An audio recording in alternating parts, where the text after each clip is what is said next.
After my nervous breakdown, not one family member visited. My sister's only message was, "Did you forget to pay our bills?" Now they're panicking about cut-off electricity while I've stopped funding their lives. You know what's crazy? I never saw it coming. For years. Literally freaking years. I was the family ATM. The reliable one. The responsible one. The sucker.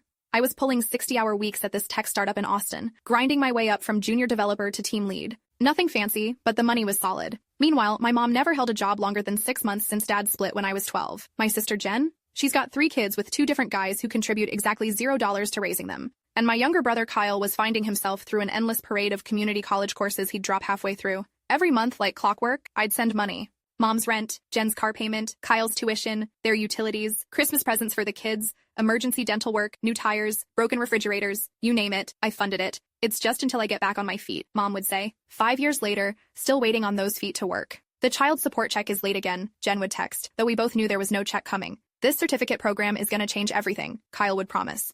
Spoiler alert, it didn't. I lived in a 1-bedroom apartment with IKEA furniture while they had bigger places with nicer stuff that I paid for. I drove a 2012 Toyota while Jen cruised around in a 2021 Jeep Cherokee that I financed. I ate ramen 3 nights a week while they ordered DoorDash, on my dime. Why? Because family, right? Because I was blessed with a good job. Because I didn't have kids to support. Because guilt is a powerful motivator, and where blood is the ultimate trump card. Then came the breakdown. I hadn't slept more than 4 hours a night in weeks. We were launching a major update, and I was drowning in code reviews and bug fixes. My boss was breathing down my neck. I'd gained 15 pounds from stress eating Taco Bell at my desk. My apartment looked like a tornado hit a Red Bull factory. Monday morning, I was presenting to the executive team when my vision went blurry. My heart started racing like I'd chugged 10 espressos. Sweat poured down my back. I couldn't catch my breath, couldn't remember what I was saying. The room started spinning, and next thing I know, I'm on the floor with the CEO standing over me calling 911. Panic attack, the ER doc said. Severe anxiety, exhaustion, blood pressure through the roof. They admitted me right there. You need rest, the doctor told me. Actual rest. Your body's shutting down. So there I was, in a hospital bed for a week. No laptop, no phone for the first 2 days. Hospital policy for mental health admissions. When they finally gave me my phone back, I had 16 notifications, 3 work emails. My boss had thankfully told everyone I was out sick. 4 DoorDash promotions, 8 social media alerts, and one message from family. It was from Jen. Hey, did you forget to pay our bills this month? The electric company sent a warning. No, how are you? No, where have you been? Just, where's my money? That's when it hit me like a ton of bricks. I could have been dead in a ditch, and their first concern was the cash flow. Updatedy all ever. Have one of those moments where everything suddenly becomes crystal clear? Like you've been watching a fuzzy TV screen for years and somebody finally adjusted the antenna? That was me in that hospital bed, staring at my sister's text. The nurses kept checking on me because my heart rate monitor started going crazy again. Not from panic this time, from pure white-hot clarity. You good? One nurse asked, poking her head in. I just nodded, my mind racing through years of one-way relationships. Have you ever calculated how much you've given to people who treat you like an obligation instead of a blessing? When was the last time someone in your family asked about your dreams instead of their needs? During those 5 days in the hospital, not one bouquet of flowers, not one get-well card, not one visit. My coworker sent a care package, my neighbor fed my cat, but family, radio silence, except for bill reminders. When discharge day came, I had a plan. First stop, my bank. I closed every joint account, canceled every automatic transfer, removed my name from every co-signed loan I legally could. Making some big changes today? The banker asked, eyebrows raised at my instructions. Just some long overdue financial hygiene, I replied. Next, my phone. I called the cell phone company where I paid for our family plan. 5 lines. Mine, Mom's, Jen's, Kyle's, and Jen's oldest kid. I'd like to separate the lines, I told the representative. I'll keep mine. The others need to be notified they have 30 days to assume financial responsibility for their numbers or they'll be disconnected. Same with Netflix, Hulu, Disney+, Spotify Family, Amazon Prime, and every other subscription they'd been enjoying on my dollar. Then I went home, turned off my phone, and slept for 14 straight hours. Best sleep of my life. 2 days later, the storm hit.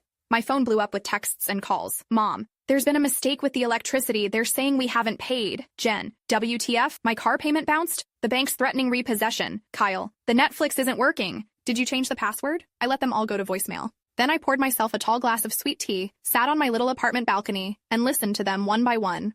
Mom's voice was panicked. Honey, call me back right away. Something terrible has happened with the accounts. The electricity is shut off and it's 95 degrees in here. Jen wasn't panicked. She was pissed. Are you seriously pulling this crap? The kids need AC. Call me back. Kyle was just confused. Hey, so there's some issue with all the accounts? Mom's freaking out. Call when you can. I waited until evening, then called my mother. Thank God, she answered. We've had a disaster. Here, the electric company. It's not a mistake, I said quietly. Silence on the line. What do you mean? She finally asked. I mean, I'm not paying the bills anymore, but we can't afford. I was in the hospital for a week, Mom. Another silence. Longer this time. What? When? Are you okay? No, I wasn't okay. I had a breakdown, exhaustion, anxiety.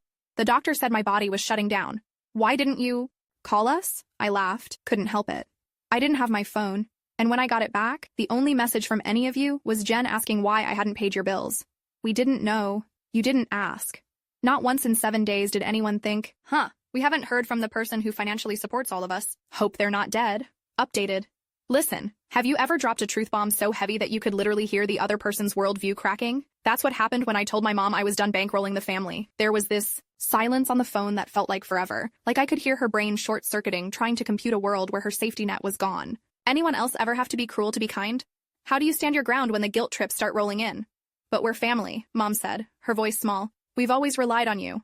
That's the problem, I replied. You've relied on me instead of yourselves. And when I needed you, actually needed you, where were you? I could hear her starting to cry. In the background, I heard Jen's voice. Is that her? Let me talk to her. Some shuffling, and then Jen was on the phone, breathing fire. What the hell do you think you're doing? Taking care of myself for once? By screwing over your family? Real nice. I was in the hospital, Jen, a psychiatric ward, having a breakdown from overwork. Overwork that paid your bills. So this is... what? Punishment because we didn't send flowers? Grow up. That's when I felt it. This strange calm settling over me. For years, I'd been afraid of their anger, their disappointment, their judgment. But now, I just felt free. This isn't punishment, I said evenly. This is me setting boundaries. This is me saying I can't set myself on fire to keep you warm anymore. What are we supposed to do? She demanded. Just become homeless? Let my kids suffer? You're going to do what other adults do. Get jobs, make budgets, live within your means. Figure it out. You selfish but... I hung up. They called back immediately. I didn't answer. Kyle texted, hey, I'm staying out of the drama, but is there any way you could keep my phone on at least? I've got job interviews coming up. Progress, I thought. At least he's looking for work. I texted back, I paid through the end of the month. After that, it's on you. He sent back a thumbs up emoji. Baby steps. The real surprise came from my niece, Jen's 14-year-old. She messaged me on Instagram. Aunt Mom is super mad at you, but I get it. She should have checked if you were... okay, are you? Out of everyone, the teenager had the most emotional intelligence. Go figure. I'm getting better, I wrote back. Thanks for asking. Good. Mom will calm down eventually. She always does. The next few weeks were intense. Mom called daily, alternating between guilt trips, sob stories, and occasionally tentative questions about my health. Jen blocked me on everything. Kyle actually got a job at a Verizon store. Employee discount on his new phone plan, he said. The hardest part? Hearing about my nieces and nephew. I love those kids, and I worried about how this would affect them. But I reminded myself, I wasn't responsible for the situation. Their parents were.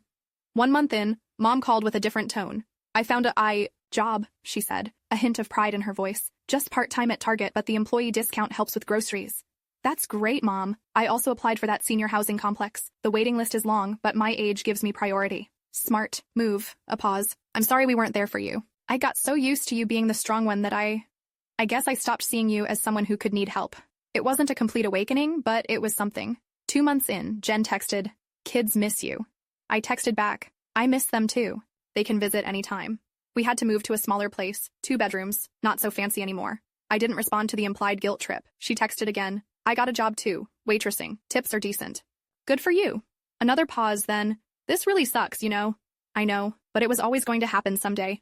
I couldn't support everyone forever. I guess. 3 months in, I got a promotion at work. The time I'd been spending managing my family's crises, I now spent on my own life. I joined a kickball league, started dating again, went to therapy, slept 8 hours a night. My apartment still had IKEA furniture, but I bought myself a really nice mattress. My Toyota still ran fine, but I got it detailed and fixed the dent in the passenger door. I still ate ramen sometimes, but because I actually like it, not because it was all I could afford. 6 months in, Mom invited me to dinner. She'd moved into her new senior apartment, small but tidy with photos of all of us on the walls. She'd made spaghetti, my favorite. It's not much, she said almost apologetically. It's perfect, I told her. And I meant it. She showed me her budget notebook, something she'd never had before. She'd worked out exactly what her part-time job covered and what she needed from Social Security. She'd even started a tiny emergency fund. I should have done. This years ago, she admitted. After your father left, I just fell apart. It was easier to lean on you than to stand on my own. I reached across the table and squeezed her hand. Better late than never. Jen took longer. Almost a year before she invited me to her new place for her youngest's birthday. It was a modest apartment in a decent complex. Not luxurious, but clean and homey. The girls share a room now, she explained, a bit defensively. But they actually like it better. They've gotten closer. I noticed how her oldest, now 15, helped with the younger ones without being asked. How the birthday cake was homemade instead of store-bought. How Jen looked tired but centered somehow. "You're doing good, sis," I told her. She rolled her eyes but couldn't hide her small smile. "Yeah, well, turns out I'm tougher than I thought." Kyle surprised everyone. That Verizon job turned into a management track. He discovered he had a knack for sales and customer service. He got his own place, started taking actual college classes, just 1 or 2 at a time, paying as he went. "So, basically," he told me over beers one night, "you cutting us off was the best thing that happened to all of us." I clinked my Bud Light against his. "Sometimes rock bottom is a solid foundation to build on." He laughed. "That's some bumper sticker wisdom right there." As for me, I finally bought a house. Nothing fancy, a small 3-bedroom in a decent neighborhood, with a patch of yard for weekend barbecues. I have an emergency fund, retirement savings, and even a vacation budget. But the real wealth isn't in my bank account. It's in having relationships with my family that are balanced and healthy. It's in seeing them stand on their own feet. It's in being valued for who I am, not what I can provide. Sometimes love means letting people face the consequences of their actions. Sometimes the most generous thing you can do is stop giving. At least stop giving in ways that enable dependence rather than growth. Updated. 1 year later. Real talk, it's been exactly 1 year since I pulled the financial plug. On my family and no cap, the transformation has been wild. Last weekend we had this big cookout at my new place, with Mom bringing her famous potato salad, and Jen's kids running around the yard with water guns, and I caught myself just standing there by the grill, taking it all in. For the first time, I wasn't the bank, I was just a daughter, a sister, an aunt. Have you ever watched something you broke apart slowly heal into something stronger? What parts of your life need that kind of tough love right now? Last night, Mom called just to chat, not to ask for money, not to report a crisis, just to tell me about her book club and ask about my day. "You know what's funny?" she said. "I have less now, but I worry less too. Knowing exactly what I have and what I need, there's a peace in that." I thought about the hospital room where I'd hit bottom a year ago, and how that rock bottom had become the foundation for all of us to rebuild. "Yeah," I said, watching the sunset from my little back porch. "I know exactly what you mean."